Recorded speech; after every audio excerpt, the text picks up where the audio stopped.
Hey guys, today I'll be answering this question of what is the difference between Jouska syndrome and maladaptive daydreaming.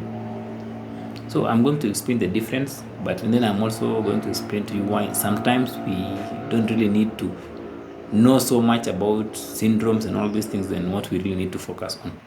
So the difference between Jouska syndrome and maladaptive is that with Jouska syndrome, it's like it's like a nervous habit where you are coming up with you are having conversations in your head or hypothetical conversations in your head before the actual conversation.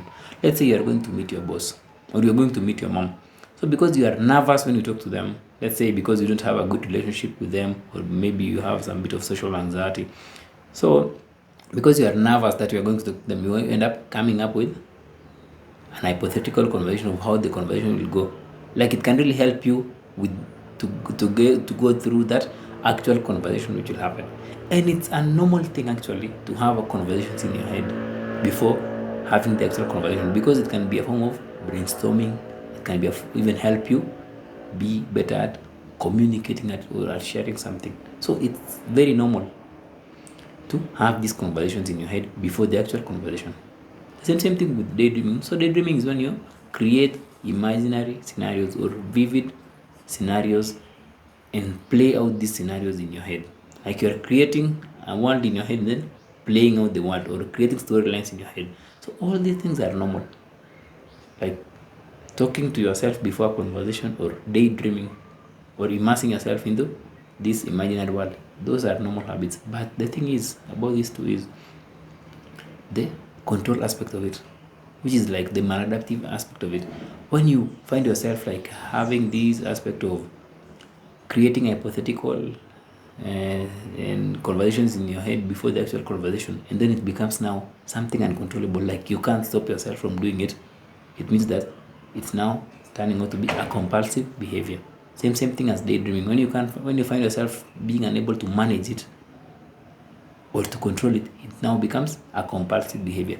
So the similarity with all these two things, like Jouska and maladaptive, is the compulsive nature.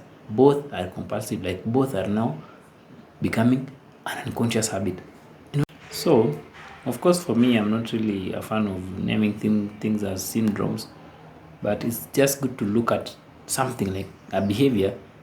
As long as a behavior is affecting your real life, or as long as a behavior is a way of escaping from something, like dealing with real life pain or some underlying issues, don't focus so much on the behavior in itself. Focus so much on what is causing the addiction or the compulsion to do it, or the uncontrollable aspect of doing it. So it can be Jouska syndrome, it can be maladaptive daydreaming, it can be dysphoric daydreaming, or just any behavior you are exhibiting in the present moment. If that behavior becomes uncontrollable, it means that it's becoming unconscious. And when something becomes unconscious, it means that it's coping with another unconscious pain, or like some stuck emotion. So always focus on not really naming these syndromes and all those things.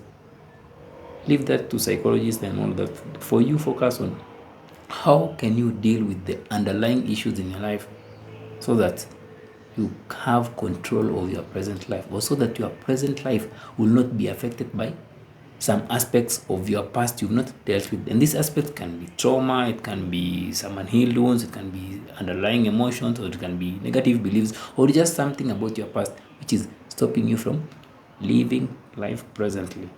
Hope that makes sense, guys. So Jouska syndrome is when you talk or come up with hypothetical conversations in your head before the actual conversation. But for daydreaming is when you create imaginary ones in your head and immerse yourself there.